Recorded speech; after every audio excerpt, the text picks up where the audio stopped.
You may remember a TV show from a few years ago called Big Brother, where people were locked away inside a house over a few months in summer. Every single area of the house was covered by cameras and microphones so that each housemate was monitored at all times. It was built as a social experiment to see how people reacted when they were confined to a small space with absolutely no access to the outside world.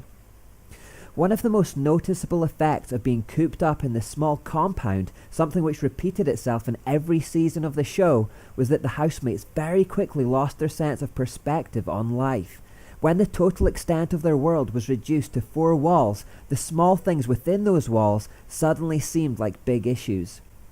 They began getting into furious fights over a missing piece of fruit from the fruit bowl, or a lost sock.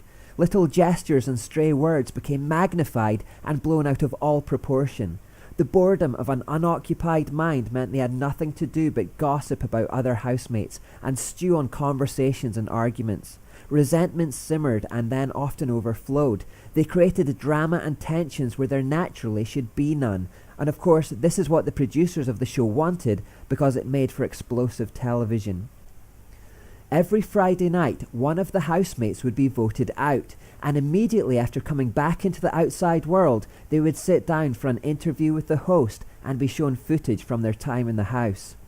As they watched themselves back on screen, they would shake their heads sheepishly and cringe at their behaviour, embarrassed that they had ever got so worked up about minute and insignificant things.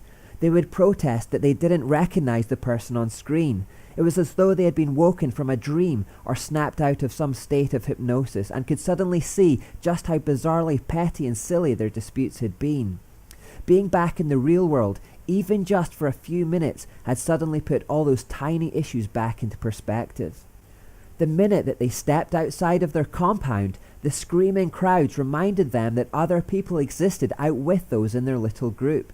They were suddenly made aware of a great big wide world again. A world in which grand themes had been taking place while they had been locked away.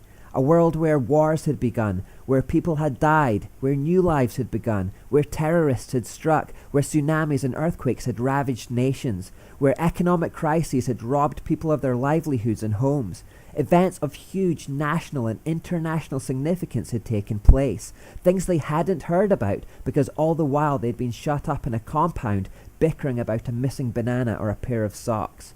How insignificant in the larger scheme of things that now seemed. How trivial. No wonder they felt so sheepish when they watched their behaviour back in that context. Now, a similar thing can happen in church. When we lock ourselves away inside 4 walls and make church insular and small, we can lose perspective, and that leads to arguments over things that are actually quite trivial. I talked little about this in Stay Free.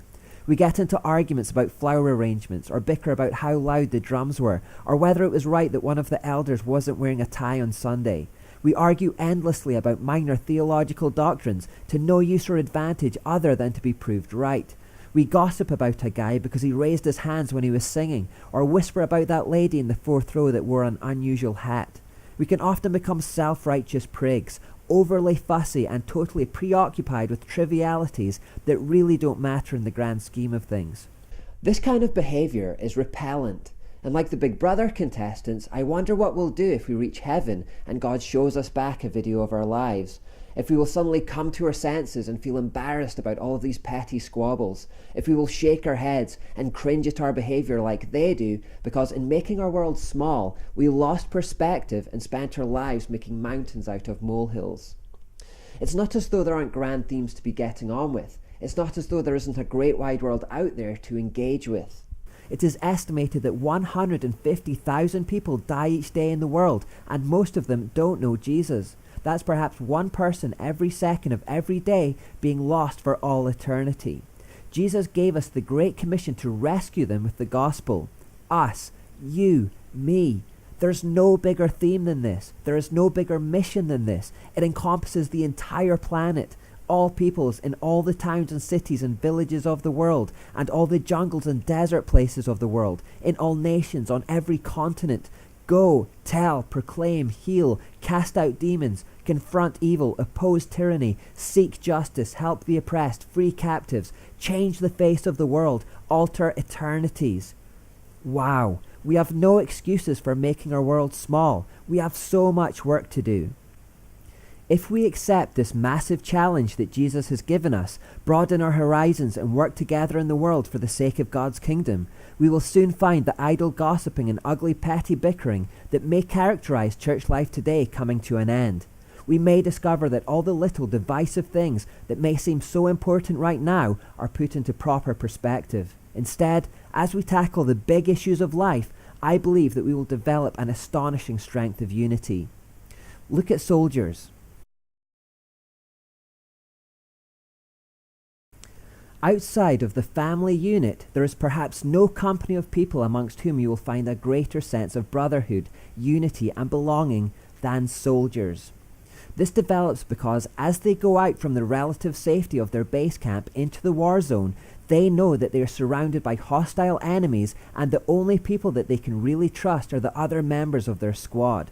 More than that, they absolutely must trust the other members of their squad. They have a mission to complete, and it is only achievable if they work together and stick together. They cannot do it alone. Their very lives are on the line every second of every minute of every hour of every day, and they simply need one another just to stay alive. The guy at the front of the platoon can only keep his eyes on what's ahead, and he needs to trust that his teammate on rear guard is alert to any danger from behind. If he's not switched on, there's a good chance he won't be going home alive. Likewise, the guy driving the tank has to hope that the gunners can shoot properly, and the gunners have to trust that the driver won't steer them off a cliff or into an ambush. Each of their lives are in the other's hands. They are each other's eyes and ears. They almost operate as a single organism composed of many interdependent parts, and they are all of one mind and focused on one mission. This interdependence on one another as they face down the enemy and overcome perilous situations creates an unparalleled sense of togetherness. They are a band of brothers. We should find that same sense of unity in the church, and for much the same reasons. If the church left its base camp and went out into a hostile world, focused on its Great Commission, attacking the pagan godlessness, sinfulness, materialism, greed, injustice, occultism, and demonic power, and faced the persecution, scorn, hatred, and retaliation that would inevitably come its way, they would find that they need to rely on one another to complete their mission, and perhaps just to survive. They would need to operate as one unit, one heart and one mind, in order to meet their objectives. Paul wrote to the Philippians saying, "Whether I come and see you again or only hear about you, I will know that you are standing together with one spirit and one purpose, fighting together for the faith, which is the good news." That should be a picture of the church today, standing together, working together, fighting together in aid of a common cause. So united should the church be that Paul even described the church as a single body made up of many parts, saying that each part of the body needs to work with the other parts just to get the job done. We should really be like one organism. We must be each other's eyes and ears and hands and feet. And just as the human body develops muscles by work and resistance, so will the body of Christ. If you sit on the sofa and give your body no work, it becomes flabby and weak. But if you get to the gym and give it some resistance, it develops muscles. The body of Christ is the same.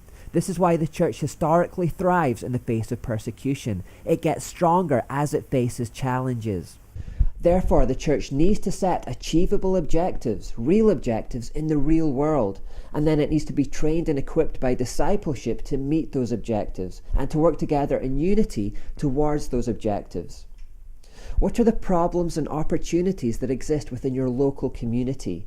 Identify them and then train and send out groups to tackle them. Not only will the church then become more productive, but it will also become stronger by the effort, more winsome to the world, and more unified in the process. Our individual and collective sanctification will increase rapidly as we leave our comfort zones and disciple and minister to others.